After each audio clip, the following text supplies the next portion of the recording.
हम पूरे उस बिल को उस एक्ट को अनकॉन्स्टिट्यूशनल मानते हैं और ये आर्टिकल 25, आर्टिकल 26, 14 और 15 और 29 का ग्रेव वायलेशन है। ये हम पहले से ही बोल किया है और आज फिर आपके सामने रिपीट कर रहा हूँ।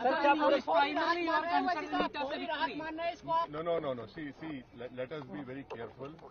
The Honorable Supreme Court, as rightly pointed out by my counsel, Mr. Nizam Pasha, the Supreme Court has said that the Central Waqf Council and the State Waqf Boards will not be constituted. Waqf by user cannot be deleted. Now, there are other provisions also which we as a party have come to the Honorable Supreme Court that calling it unconstitutional.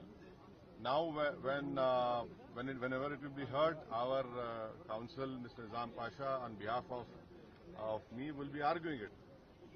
As you know very well, that during the deliberations of the Joint Working Committee, I have given a Dyson report opposing all the amendments that were proposed by the government.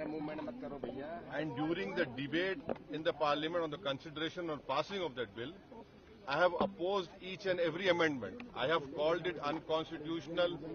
I still call this law as unconstitutional, as violating the fundamental rights of Article 14, 15, 25, 26 and 29. So our legal battle will continue to ensure that this act, against this act will continue. देखिए सवाल देखिए आपको पूरे उस कानून को समझने की जरूरत है। अब 5 साल का मुसलमान प्रैक्टिसिंग रहेगा।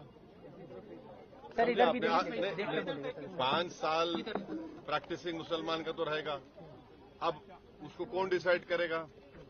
अब कोई महिला है उसको कौन डिसाइड करेगा? तो ऐसे कई उसमें जो अमेंडमेंट्स के जरिए लॉ बनाया गया है, हम उसके आज भी मुखालिफत कर रहे हैं और कल भी अपोज करते रहेंगे और लीगली हम सुप्रीम कोर्ट में चैलेंज किए। हम उसको उन तमाम चीजों को violation of the fundamental rights मानते हैं। Thank you.